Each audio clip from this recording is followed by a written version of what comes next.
I've condensed it. I said basically in the beginning that I was raised on the tolerant left. I used to be an ally. So like most, when COVID hit, I ended up chronically online. It was during that time that I finally saw just how deranged the left had become. But there was no way around it. My tolerant left had gone and lost its fucking mind. Trading intolerance chips for totalitarianism, for some shut up, get on your knees and comply. Misogyny, that slimy hand around women's throats that I saw as a child, misogyny had had a revamp. It was glamorous now, all sparkly. It had some flags and new allies. Violent beta males wearing hankies on their faces, giving a wink and a nod to their comrades while screaming down women who just don't fancy having girl dick shoved in their daughters' faces in the change rooms at the pool. Their green-haired 20-something female conspirators feeling righteous while shielding trans-identified men who'd raped little girls and then had their chance with female inmates while imprisoned with them against their will. Freshly anointed trans women athletes mopping the tracks and stalls of the blood, sweat and tears of female athletes who they'd beaten, those tirelessly dedicated women from whom they'd stole. Women were just a feeling. We weren't mothers anymore, we were birthers. I hadn't breastfed for 3 long fucking years. Sore and overtouched breasts, loving but dazed and tired from sleepless nights. I chest fed for inclusion.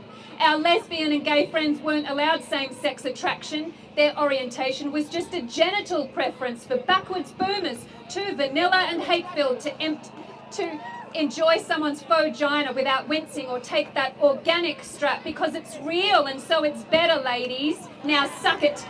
Pedophiles had had a rebrand too. Minor attracted people they were, stunning and brave and here to stay. And if we made a peep about it, we were alt-right fascists, or the slightly lesser charge alt-right fascist adjacent, because apparently safeguarding children is violent. Protecting their little bodies is far right. I used to be an ally, but now after having my compassion as a woman weaponized against me, being abused by filthy misogynists and their tragic brainwashed handmaidens, watching our lesbian sisters have to fight again for men to get the fuck out of their bedrooms and social spaces.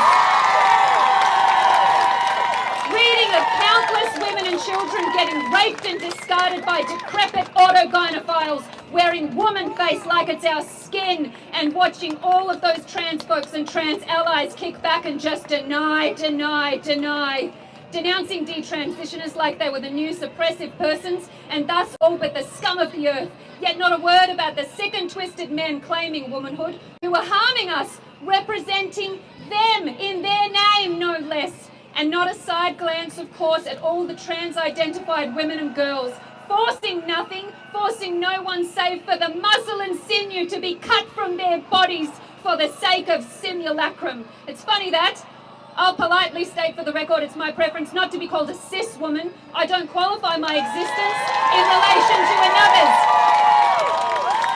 which is especially the case for narcissistic Trojan horses. I will be referred to as a woman, as a female, as a feminist, and not their brand of feminist, but my own. Because women far stronger than us fought long and hard for us to be standing here, and there isn't a misogynist alive who has the chops to change my mind. But they'll call me a TERF regardless, and I'm at the point where I just don't fucking care.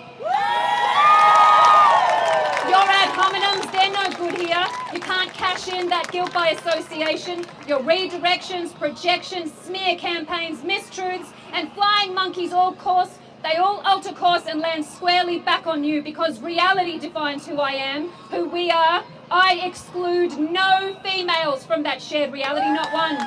All are welcome here and welcome to return, even those handmaidens, especially the handmaidens, because they won't always be safe from those pitchforks that they're wielding. They're not men, so they're disposable. And if they speak out in turn, then they'll get turned on too.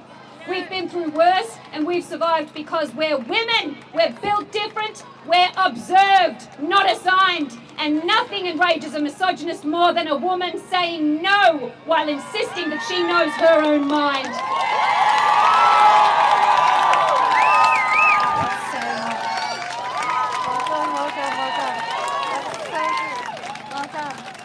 Australian women!